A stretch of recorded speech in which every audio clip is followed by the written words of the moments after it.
বিজিবিকে order করা হয়েছে তারা যেন কোনো সময় কোনো অবস্থায় পিঠ না দেখায়, বুকটা পিছনে দেখায়। এবং কি হুঙ্কার, তারাও কিন্তু কোনো যারা যে ধরনের হুঙ্কার দিচ্ছে আমরাও কিন্তু এর চেয়ে বেশি প্রতিউত্তর দিচ্ছি। তা আমি সাংবাদিক ভাই আপনাদের কাছে আমি একটা অনুরোধ করব, ওরা মিডিয়া কিন্তু প্রচুর মিথ্যা কথা, আমি ম্যাক্সিমাম এটা কিন্তু প্রতিউত্তর আপনারা দিতে পারেন, আপনারা দিচ্ছেন, আপনারা সত্যি ঘটনা প্রকাশ করে আপনারা দিচ্ছেন। এই ক্ষেত্রে আপনাদের আরো সোচ্চার হইতে হবে, আপনারা দিয়ে যাচ্ছেন, আপনারা সত্যি ঘটনা প্রকাশ করে যাচ্ছেন, এই জন্য আপনাদের অনেক অনেক ধন্যবাদ। আপনারা যদি আরো বেশি প্রচার করেন এটা কিন্তু আমাদের জন্য, দেশের জন্য, জাতির জন্য, জনগণের জন্য, সবার জন্য ভালো। আপনারা কিন্তু এই লক্ষ্যে কাজ করে যাচ্ছেন, আমি আশা করব আপনারা বজায় রাখবেন। যে সীমান্ত হত্যা কিন্তু শূন্যের কোঠা আসছে না, এই পরপর যে দুইটা হয়েছে এটা খাসিয়াদের সমস্যা, এটা কিন্তু খাসিয়া পল্লী তো ওখানে একটু সমস্যা রয়ে গেছে, এই পারও খাসিয়া আছে, ওই পারও খাসিয়া আছে, এবং এই খাসিয়ার অনেক সময় এই পার থেকে ও পারে ক্রস করে যায়, এবং নিজেদের ভিতরে একটা শত্রুতা আছে, ওইটা অনেক সময় তারা উদ্ধার করে।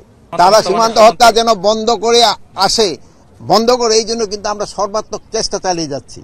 সর্বাত্মক এখানে যে লাস্ট যে দুইটা হত্যা হয়েছে, এই দুইটা কিন্তু বিএসএফ এর মাধ্যমে না, এটা হয়েছে লোকালদের মাধ্যমে, মানে নিজেদের ভিতরে দুই গ্রুপের অন্তকন্দ এই দুইটা ছিল। বর্ডার সম্পূর্ণ আমাদের নিয়ন্ত্রণে আছে।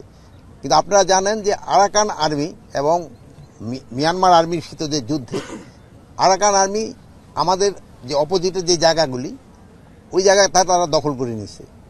এখন আমাদের একটু হচ্ছে সমস্যা যে আমাদের জনের সাথে কিন্তু যোগাযোগ রাখতে হচ্ছে, আরাকান আর্মির সাথে যোগাযোগ রাখতে হচ্ছে, এবং মিয়ানমারের সরকারের সাথেও কিন্তু আমাদের যোগাযোগ রাখতে হচ্ছে।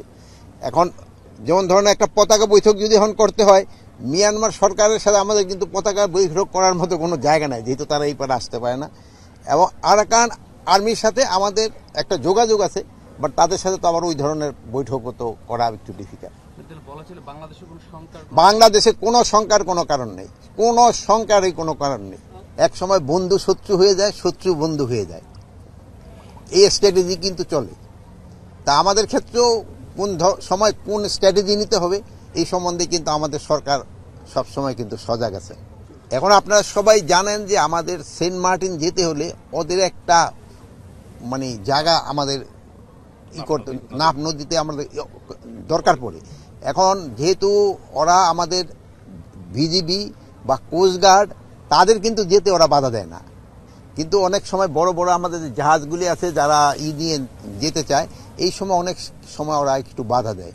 তো এর সাথে আমাদের নেগোসিয়েশন চলছে, এবং হয়তো অচিরে এই সমস্যাটা সমাধান হয়ে যাবে।